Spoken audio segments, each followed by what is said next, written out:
Eu não vou ficar ali, eu quero o meu diploma. Eu quero o meu diploma de formado. Eu quero estar com ele. Eu quero reinar com ele. Eu quero mais dele. Eu quero mais da presença dele. Certo? Eu não quero ficar olhando só. Eu quero ele. Está disponível? Está. Eu quero ele para a minha vida. Certo? Ele é o meu noivo. Ele é meu noivo. Notícia boa para você.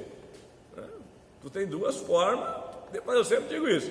Tu tem 60, 70, 80 anos para te definir isso agora aqui na Terra, ou você define isso com 1000 anos depois, mas é uma questão de opção, né?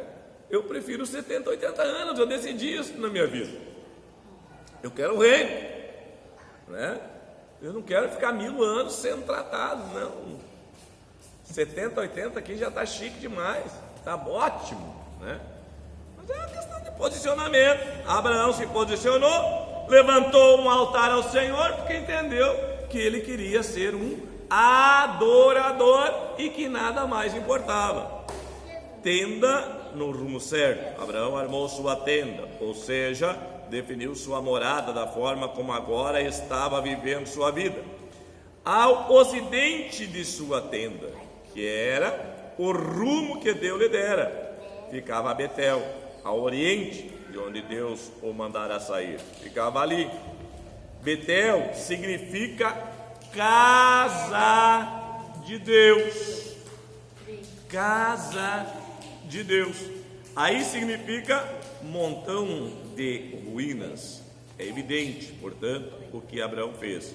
Agora ele estava aprendendo com Deus e vivendo em conexão com a igreja do Deus vivo. Para trás na sua vida ficou um monte de ruínas, para as quais ele não voltaria nunca mais, né? Ainda tem pessoas que optam por voltar atrás por alguma situação da vida. Terceiro encontro, Gênesis capítulo 13, versículos 14 a 18. Percebe que ele vai crescendo. Ele arrumou o tempo de solicitude, ele organizou a vida dele. Aí vem o que? A prosperidade, né? A chuva de bênção. Então vem a frutificação, vem as promessas de Deus que começam a ser liberadas. Em encontros anteriores, Deus havia falado para Abraão se separar de seus familiares. Isso aponta para deixarmos tudo que aprendemos com nossos familiares e que não fazem parte da nossa nova vida. Ele não tinha feito isso. Logo após ele separar-se completamente dos seus familiares, um novo encontro aconteceu. Nesse momento, Deus começa a ampliar as promessas sobre a vida dele e promete lhe dar a terra de Canaã. Deus ainda não tinha lhe falado isso. Aqui Deus revelou a Abraão que ele seria dono de Canaã. E disse mais, que a sua descendência seria como o pó da terra. Antes Deus tinha dito que ele seria uma grande nação, agora seria como o pó da terra. Veja que Abraão está numa vida ascendente de prosperidade. Sabe, queridos, nós precisamos entender algo espiritual das nossas vidas. Muitas vezes nós queremos que os familiares que não nos acompanham tenham o mesmo discernimento, que tenham a mesma pegada, a mesma motivação que nós temos. Queridos, se eles não bebem da mesma água, se eles não comem do mesmo alimento, se eles não têm o mesmo tipo de revelação, jamais vão entender você, pois mais que sejam teus irmãos em Cristo Jesus. Ah, mas não precisa tudo isso. Vai cuidar da tua vida. Se tu não for trabalhar, tu vai ver o que vai acontecer contigo, né? Ah, tu não vai fazer isso, não vai estudar, não vai fazer isso. Eu nunca disse para as pessoas não estudar e não trabalhar. Nunca disse isso. Agora, se Deus te chamou, Abraão, ele tirou tudo de Abraão. Abraão levantou o altar, organizou, posicionou, a prosperidade superabundou. Entende? Se você permanecer focado no Senhor, se você permanecer na vontade absoluta do Senhor, eu repito desde o primeiro dia, buscar em primeiro lugar o reino do céu e a sua justiça, e todas as demais coisas serão acrescentadas, somadas. Mas você não pode exigir que uma outra pessoa que não vive, aqui vai doer, mas eu vou falar a verdade, não queira que um religioso de carteirinha, aquele que chega o domingo à noite e ainda pega a Bíblia lá, que está lá e faz assim, ó, vamos para o prédio hoje, nem diz prédio, eles vão para a igreja hoje, né? E já sai às 6h30 olhando para o relógio, e aí ele chega aqui no prédio 10, 15 minutos atrasado já, e antes de terminar, terminou, está lá 20 minutos faltando, ele já está olhando para o relógio de novo, que já está na hora de sair, porque é muito ruim ficar na presença de Deus. Outra coisa, o culto tem que ter 1 hora só. Eu tenho tanta coisa para fazer, assistir o Fantástico, por exemplo, que é prioridade para mim. É prioridade, os programas da internet que eu tenho, os filmes do Telecine que começam às 22 horas, como é que eu vou perder um filme desse? Aí eu vou, né? E a pizza, e o sorvete com a minha família que eu tenho que tomar, tudo isso é mais importante. Então não bata a boca com eles. Não vá discutir com o religioso, querido. Ele já se preparou para o milênio, já se preparou para a grande tribulação. Abraça ele e diga bem-vindo. Né? Vai fazer o quê? Não vai por esse caminho, se você quer ser vencedor. Nós estamos falando para vencedor. Eu não estou aqui falando para aqueles mimimi. Não estou. Agora tu pode também aceitar esse livro aqui, essa palavra, e deixar de ser homizinho. E resolver o que tem que resolver. Porque se você não resolver agora, você vai resolver de qualquer forma no tribunal de Cristo, meu filho. Não tem jeito. Porque todos nós chegaremos diante do tribunal de Cristo, a igreja. Para condenação? Não. Para que cada um receba o que fez com o seu corpo, o que fez nessa vida. Então não fique esperando que um crente religioso te entenda. Nunca vai te entender. Seja feliz.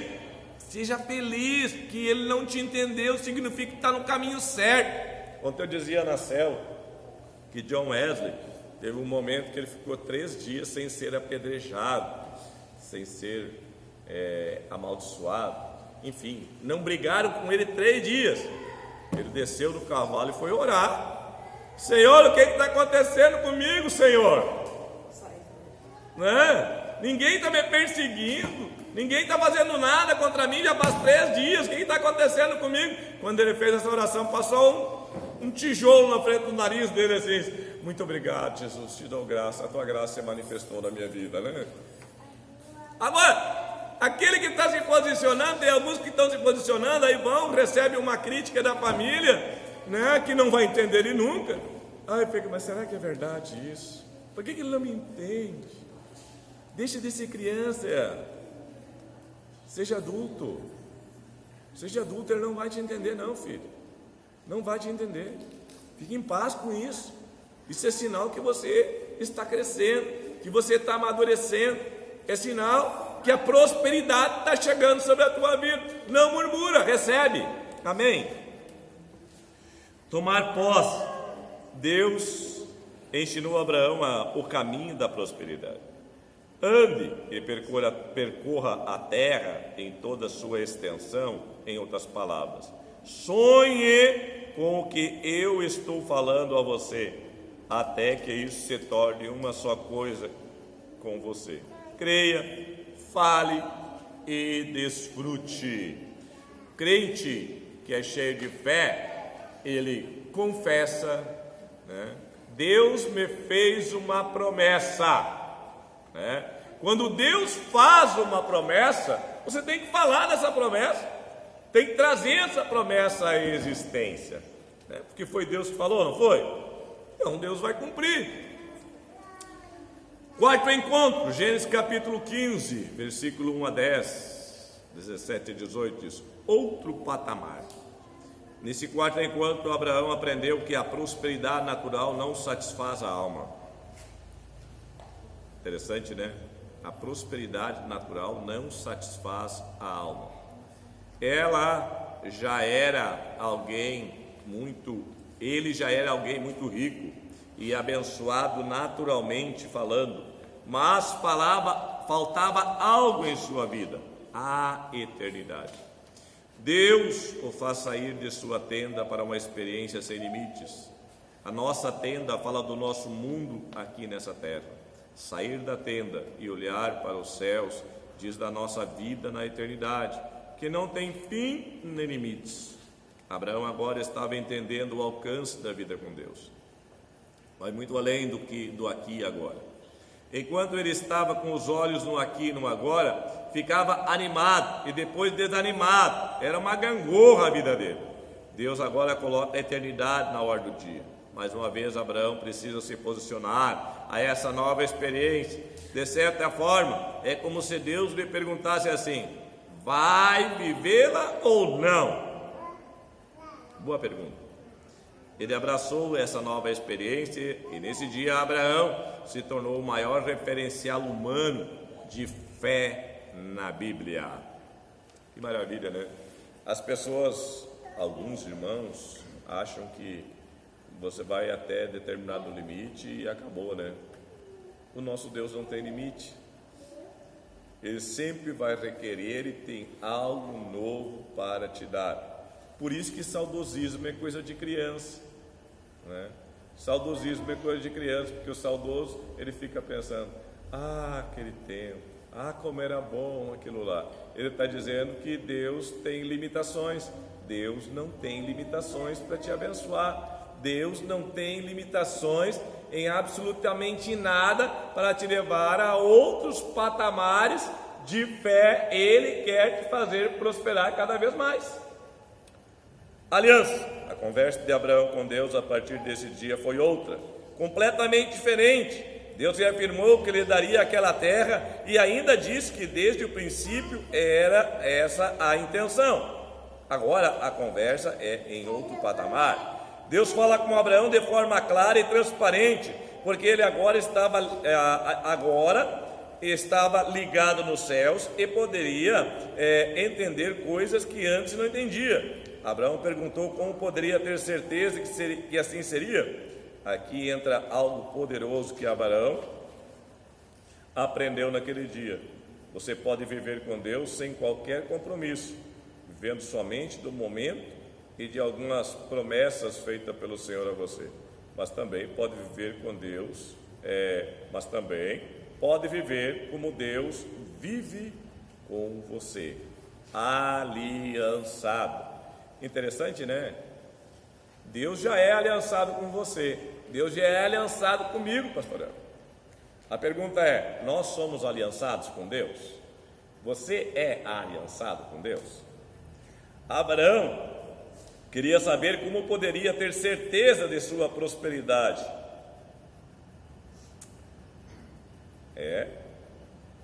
Que não seria algo passageiro. Deus lhe disse para entrarem em aliança. Antes disso, Abraão, por estar vivendo debaixo do patamar que Deus queria que ele vivesse, não teria condições de fazer aliança com Deus. Mas agora que a visão dele se ampliara, eternidade afora, eles poderiam fazer aliança. Veja que agora Deus considera Abraão um homem com quem ele pode conversar mais sobre as coisas. Nesse instante, Deus lhe revela coisas que aconteceriam nos próximos 400 anos. Para quem está ligado na eternidade, isso não é nada. Mas com quem está ligado somente no hoje e no agora, jamais dá para conversar sobre 400 anos à frente. Não dá, porque ele está preocupado com amanhã, né? Ele está preocupado com o carro novo, com a casa que ele tem que comprar, né? Com os filhos que vão para a faculdade, com as férias, como coisa que Deus não pode dar tudo isso e muito mais, e ele exercitar um projeto divino maravilhoso, né? Com quem não está ligado à eternidade não dá para conversar nem sobre a multiplicação de uma célula. Ele não entende a importância disso. Para ele, a multiplicação significa pressão, enfado, cansaço. Ainda é uma criança. Não dá para falar de coisas espirituais quando o olhar, o sonho, ainda é só contar o pó da terra. Enquanto o olhar, o sonho não for contar as estrelas do céu, a conversa será restrita. Será somente acerca do desfrute do aqui e do agora. Falando, quem é da eternidade, quem é crente vencedor, não está preocupado com aqui e agora. Ele está preocupado com sua posição em Deus, né?